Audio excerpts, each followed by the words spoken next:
Bonjour à tous, bienvenue sur la chaîne Vintage Car, j'espère que vous allez bien. Aujourd'hui je vous fais un petit résumé de la 300ZX, Nissan 300ZX, une voiture de légende que pas grand monde connaît. Alors voici la bête, c'est une voiture de 91, de fin d'année 91. Elle a été produite en 164 000 exemplaires dans le monde. Alors à la base c'est arrivé en 83. C'était la Z31, il n'y avait que deux places, elle avait 226 chevaux et celle-ci, elle est arrivée un peu plus tard vers les années 88. Celle-ci c'est la Z32 avec 4 places. Je pourrais vous présenter donc l'ensemble du moteur et de l'habitacle juste après. Alors l'histoire de cette voiture à la base c'est la Z, la Datsun 240Z qui est arrivée dans les années 69 et ensuite la 280Z qui arrivaient un peu plus tard et qui ont été des voitures de place également, qui développaient un peu moins de chevaux. Je crois qu'on était aux alentours de 150 ou 170 chevaux, je me dis peut-être une bêtise, il faudrait que je regarde ça. Et donc ensuite, donc 240Z, 280Z, et en 83, on a la Z31 qui est arrivée, et celle-ci. Et bien sûr, vous connaissez certainement la 350Z et la 370 Z qui est arrivé derrière dans les années 2000 hein, comme vous connaissez. Donc ça c'est une voiture quand même assez rare. Elle est en concurrence avec la Mitsubishi 3000 GT qui développe les mêmes chevaux à peu de choses près hein. On est sur 300 chevaux pour la Mitsu, celle-ci on est à 280 chevaux. C'est Twin Turbo, donc 2 turbos. Elle existait aussi en atmosphérique, comme la Mitsubishi Atmo et Turbo. Ça ressemble aussi, enfin ça ressemble, c'est aussi en concurrence un peu avec la Supra, très légèrement, même si la Supra est peut-être un peu au-dessus. Avec les Porsche, hein, ça va plus vite qu'une Porsche de 90, hein, une 111, j'en ai conduit une de 85, un peu plus vieille, et donc ça envoie quand même pas mal de pâté. Donc je vais vous la présenter tout de suite, hein, on va pas perdre de temps. Let's go. Donc voilà. Je vais vous présenter l'ensemble. On a un petit essuie-glace derrière, pratique. Ce que j'aime beaucoup, c'est l'arrière, hein, mais c'est connu pour ça aussi.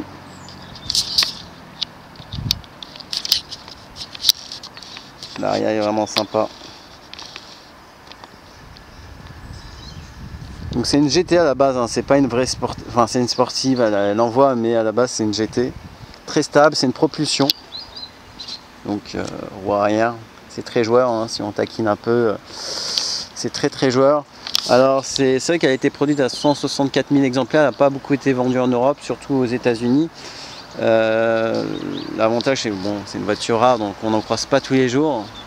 Je suis le seul à me balader dans les alentours avec, donc c'est plutôt cool.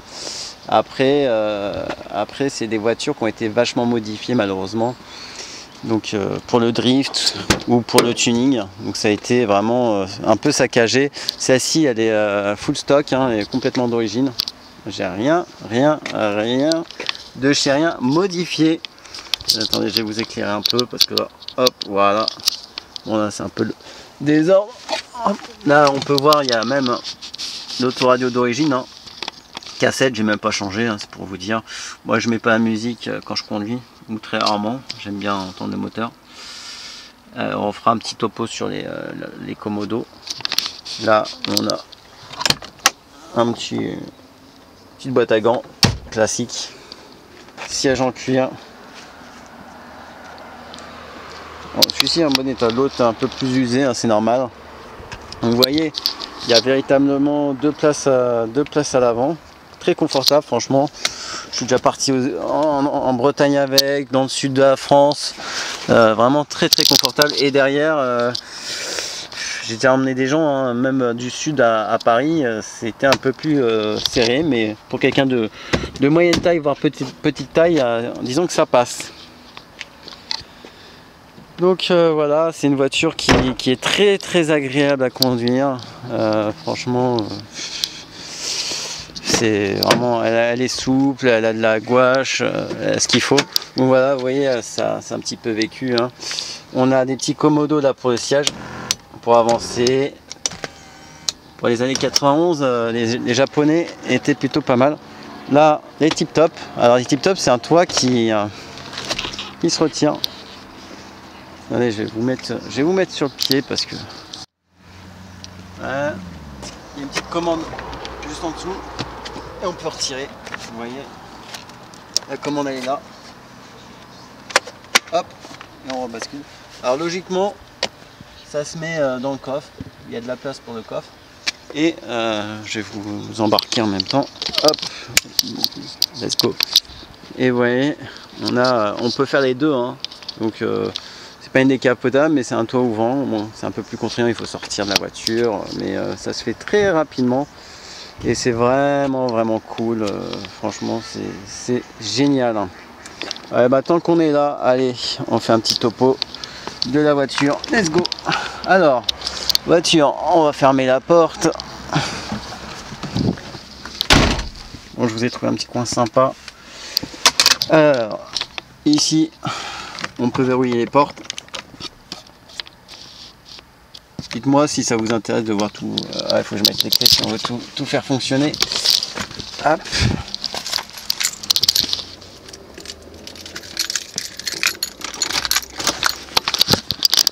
Voilà.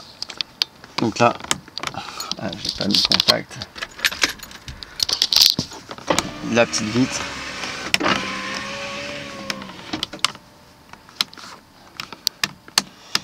Hop. Là, on peut verrouiller les portes. Ici, ça permet de fermer les portes à clé également. Là, vous voyez, je peux verrouiller. Ici, ça verrouille la fenêtre à côté. Ici. Là, si je fais ça, ça bouge plus, même le passager. Et là, si j'appuie, hop, la fenêtre bouge. Là, c'est pour les portières. Donc là, j'ai fermé les portières. Voilà. Ici, si je reprends la clé, je vais vous faire vraiment un tour. Hein. Ici, on a la sécurité. Donc, il faut mettre, c'est anti-vol. Après, je peux tout simplement aussi appuyer sur la télécommande. C'est l'anti-vol également, qui vous la porte et qui fait de l'anti-vol. Hop, on va remettre la petite clé. Alors, spécificité de la clé, hein, petit détail, c'est en titane.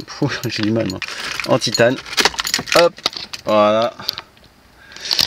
Donc, petite autoradio, hein, vraiment spartiate, hein, années 90, l'aération. Il y a la climatisation dans cette voiture, hein, c'est plutôt cool. Le levier de vitesse, 5 vitesses. Petite allume-cigare, de quoi ranger 2-3 bricoles. Ici, encore 2-3 bricoles pour ranger. Ça, je vais mettre un peu plus de lumière. Voilà. On a de quoi régler les rétroviseurs. Hop, là on va à droite. Voilà, je règle les rétros électriques. Les commodos. Alors, on va zoomer. Voilà, premier commodo à droite. Tac, ici. Essuie-glace. Bingo. On peut accélérer. On accélère. Lave-glace. Je vais m'en foutre. Ah non, ça. Moi, je me suis un peu reçu parce que j'ai laissé le toit ouvert, mais ça va. Tout va bien. On va éteindre. Off.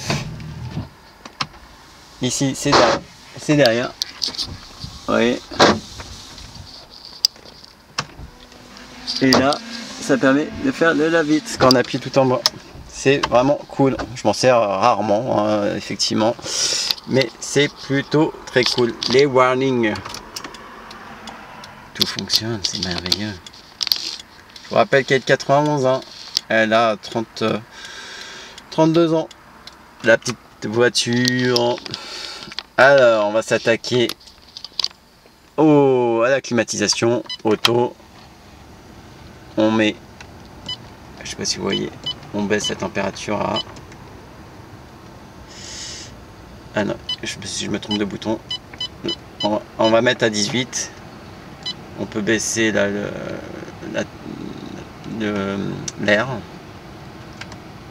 Là, on est, hop, on peut se mettre en mode économique, donc plus bas.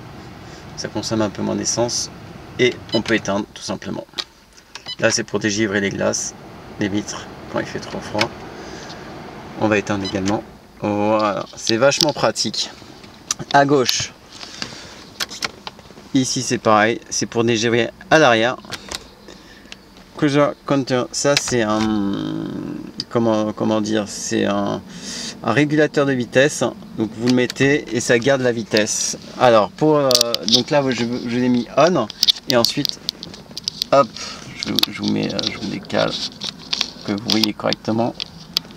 Ici on a donc pour réaccélérer et là installer. Donc quand vous êtes par exemple là, sur l'autoroute, vous voulez être à 130, vous mettez à 130, vous appuyez ici et vous allez directement être affiché à 130 et là vous pouvez tout à fait accélérer et annuler tout de suite.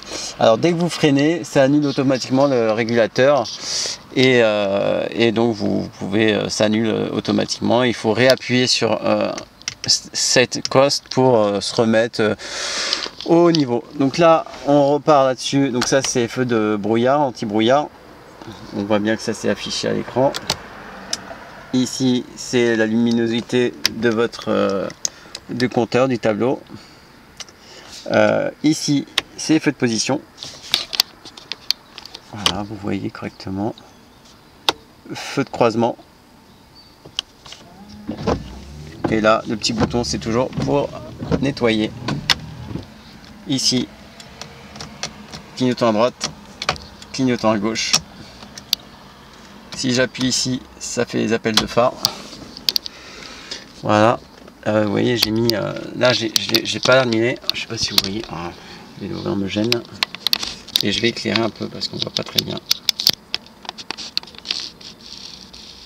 Voilà, vous voyez, on a mis le cruiser. Donc il faut que si j'appuie sur Off, c'est bon, il a disparu. Voilà, hop. Donc voilà, clignotant. Le klaxon, il est là. Là c'est l'horloge, hein, reset. Bon, elle fonctionne plus vraiment. Elle fonctionne plus vraiment. Ensuite, qu'est-ce que je peux vous montrer d'autre au niveau du tableau de bord? Bah, on a fait à peu près le tour. Hein. Si, il y a une petite particularité. Hein, je sais pas si je vais là, je devrais vous le dire. Mais quand, vous voyez, là vous avez la clé, là, vous tournez. Et si vous essayez de la retirer, vous pouvez pas. C'est impossible. Alors, si vous regardez bien derrière, hop, ici. Il y a un petit bouton là et si vous appuyez pas dessus, ben, ça part pas. Par contre si j'appuie, hop, je peux retirer la clé, on le voit, il est là. Voilà pour enfin les petits lave-glace côté feu. Alors on va voir le moteur. Alors c'est donc twin turbo, donc double turbo.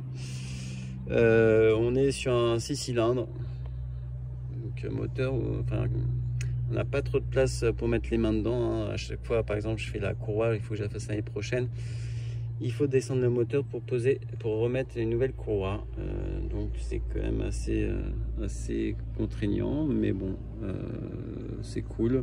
J'ai dû changer l'embrayage à 120 000 km. Moi je l'ai eu en troisième main, je vous dis une bêtise.